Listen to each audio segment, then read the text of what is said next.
यदि आपकी वृश्चिक राशि है तो साथियों निश्चित तौर पर आपको आपके भाग्य से अनायास सारी चीजें प्राप्त हो रही है।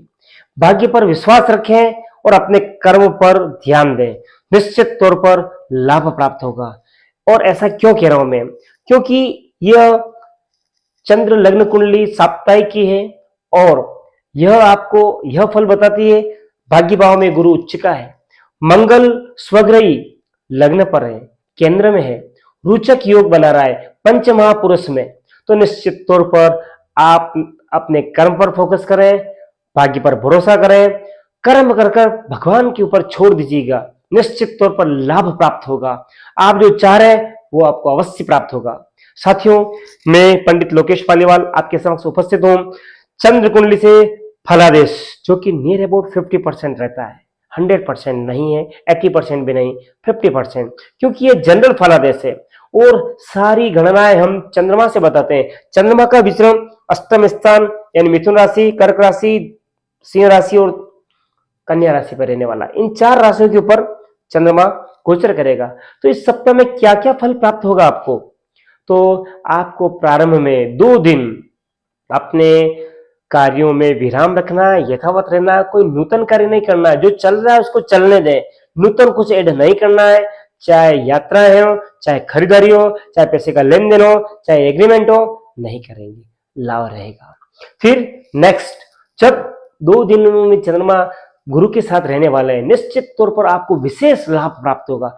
कुछ भी करेंगे लाभ होगा। क्यों होगा, चंद्रमा और गुरु साथ में होने से गजकेसरी योग बनेगा और आपको लाभ होगा। भाग्य से आपको अनायास चीज मिल जाएगी और जिस कार्य में हाथ डालेंगे वह सफल होगा। फिर चंद्रमा जैसे ही यहां से यहां आता है तो निश्चित तौर पर आपका मन पुनः खिन्न हो सकता है, कार्य के प्रति उदासीन हो सकते हैं, लेजी हो सकते हैं, मन ही नहीं होगा कार्य करने का। ऐसा नहीं करना है, कार्य के प्रति डिवोटी होना है, निश्चित तौर पर कार्य का फोकस रखना है, अच्छा रहेगा। क्योंकि ग्रहण योग में मन से व्यक्ति पूर्ण हो जाता है, इस वजह से ऐसा नहीं रहना है, अपने को पॉजिटिव रहना है।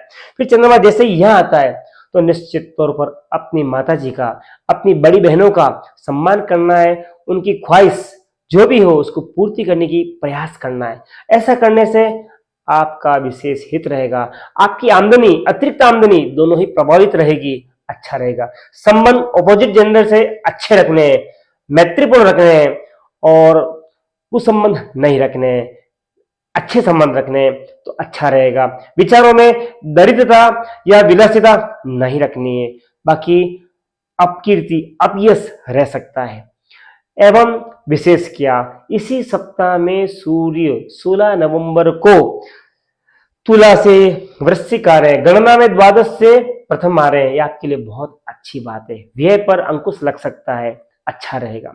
फिर देखिए मंगल बुध दोनों अस्त हो रहे हैं तो विचारों में आपकी कुछ स्थिरता आएगी, आप अनायास एग्रेसिव बन रहे थे, अनायास रिप्लाई कर रहे थे, इन चीजों में कमी आएगी।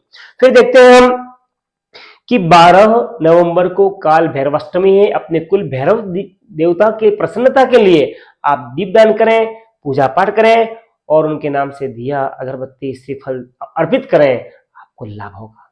फिर बात करेंगे हम कौन सा दिन आपके लिए बेस्ट है सप्ताह में, तो 10 और 11 नवंबर बेस्ट है, कुछ भी करेंगे लाभ प्राप्त होगा निश्चित तौर पर।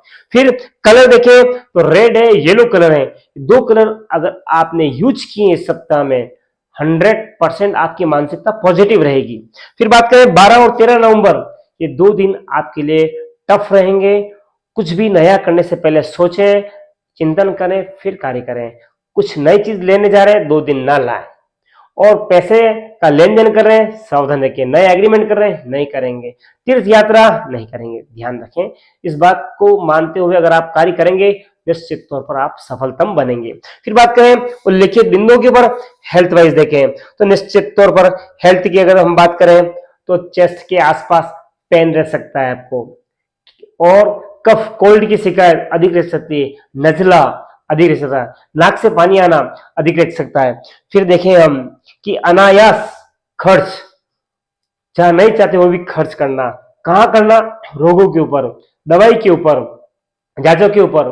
फिर मानसिक चिंता यानी कि ब्लड प्रेशर लो होना, हाई होना, ये चीजें आपको रहेगी। रक्त संबंधी भी विकार कुछ रह सकते हैं। फिर देखें लव की, तो लव की स्थिति बनी हुई है, अधिपति बृहस्पति है, अपने भाव को देख रहे हैं, अच्छी स्थिति बता रही है, पॉजिटिव बता रही है। फिर बात करें रिलेशन की, निश्चित तौर पर आपको अपने आप को लिबरल रखना है, लचीला रखना है। अगर आपने ऐसा नहीं रखा और एग्रेसिव बन रखा तो संबंधों में टकरार हो सकती है, बिगड़ सकते हैं। तो शांत रहें, कूल रहें। फिर बात करें कि कैरियर की, तो कैरियर की बात करें तो आपके 10th हाउस के अधिपति सूर्य हैं, जो कि राशि परिवर्तन करके प्रथम हो रहे हैं, ये अच्छा साइन है। और वहीं केतु विराजमान है। आपके कार्य स्मूथली नहीं होते हैं, आप बहुत चिंतन करते हैं, बहुत मनन करते हैं और स्मूथली होने के लिए आप प्लानिंग्स भी करते हैं, लेकिन कुछ न कुछ ऑब्स्टिकल्स आते ही हैं। उसको दूर करने के लिए आप भगवान सूर्य नारायण भगवान को जल चढ़ाएं और भगवान के 12 अक्षर के नाम का जाप करें। निश्चित तौर पर आपको लाभ रहेगा और स्थिरता आएगी, डिसीजन मेकिंग आपकी वेल रहेगी, हेल्थ अच्छी रहेगी, वित्त की कमी नहीं आएगी। भगवान सूर्य नारायण को जल अवश्य चढ़ाएं आप। फिर बात करें स्टूडेंट हैं यदि आप, तो आपका इस समय कार्य के प्रति, पढ़ाई के प्रति, एजुकेशन के प्रति बड़ा विशेष लगाव है, खूब मेहनत कर रहे हैं, भाग्य भी मदद कर रहा है। बस पंचमेश बृहस्पति भाग्य में गया है, अपने भाव को देख रहा है, लग्न को देख रहा है, लग्न से मंगल अच्छा फल देना है, लेकिन केतु रोक रहा है। तो 65-70% आपका कार्य हो गया है, 25-30% जो बचा है वो कुछ समय लगेगा, लेकिन आपको सफलता अवश्य प्राप्त होगी। फिर बात करें मैरिज की, तो मैरिज के जो योग बने हुए हैं अभी वो मध्यम बने हुए हैं। यदि अभी का जो समय मांगलिक समय है और मंगल यानी आपको घर परिवार देखकर और फिर निर्णय लेना चाहिए तो अच्छा रहेगा। कालांतर में कोई समस्या ना हो इसलिए हम विचार कर कर करते हैं तो अच्छा रहता है, और मिलान कर कर 2 जगह 3 जगह फिर निर्णय लें तो अच्छा रहेगा। क्या लकी टिप रहेगी आपके लिए जो कल्याणकारी हो? निश्चित तौर पर बालाजी की आराधना आपके लिए बेहद जो है मजबूत रहेगी आपके लिए और लाभकारी रहेगी और सर्वांगीण रूप से आपको लाभ देगी। तन मन धन से आपको बालाजी की आराधना लाभ देगी। मेरी बात अच्छी लगी हो आप शेयर करें, लाइक करें, चैनल को सब्सक्राइब करें। धन्यवाद।